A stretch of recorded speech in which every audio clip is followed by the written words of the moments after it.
Let's talk tobacco as a start. One of the biggest foreign exchange earners for the country, but output is declining, which means banking liquidity may be affected. Yes, true. Thank you. Yes, as you know, tobacco is one of our leading crops in terms of foreign currency earner in agriculture. And when you look at the production statistics that are coming through, there's the indication that the output has been revised downwards, meaning to say that would have a pass-through effect in terms of the foreign exchange that we are expecting from tobacco. And the fact that the foreign currency that we earn from tobacco is to some extent linked to our banking sector liquidity.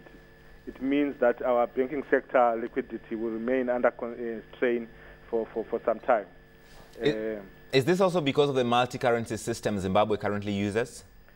I think there is sort of a direct link between foreign exchange performance, external sector performance, and multi-currency. And I think if we are to do well in terms of export earnings, we should be able to see liquidity situation easing in the market. And the other crop which is of equal importance is cotton. The farmers appear to be holding back on their crops right now because the prices don't look as good as they would have wanted. Yes, true.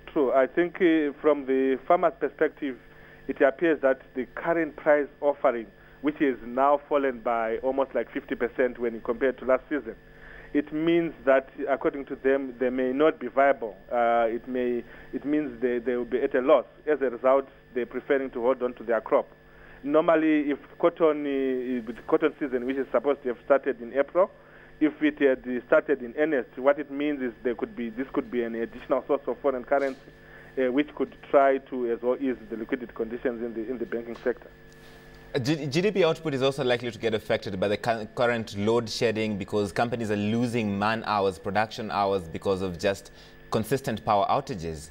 Yes, true. I think presently when you look at the power generation statistics, it seems like Zimbabwe is just producing about half of what it would need.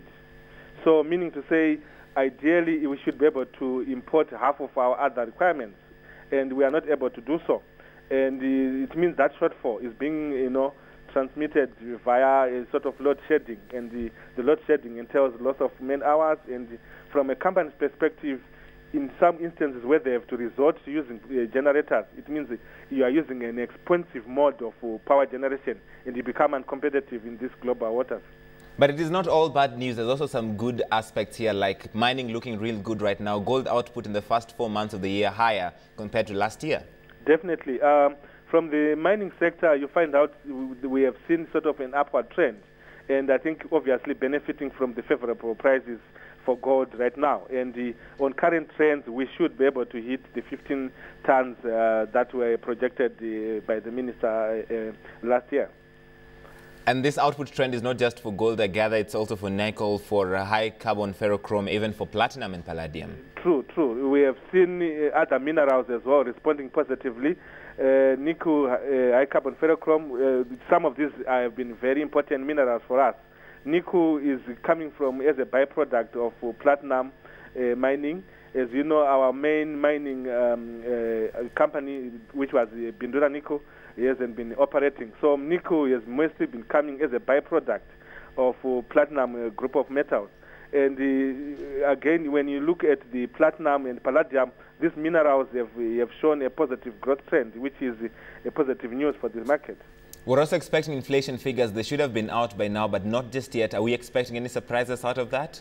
In the meantime, we shouldn't be expecting any surprises because this is the time when Zimbabwe has just had its harvest, and I think food is presently available. But we expect as we go down the months, I think inflation pressures should peak, especially when you look at later on our import requirements with regards to food and even other fuels and so on and so on.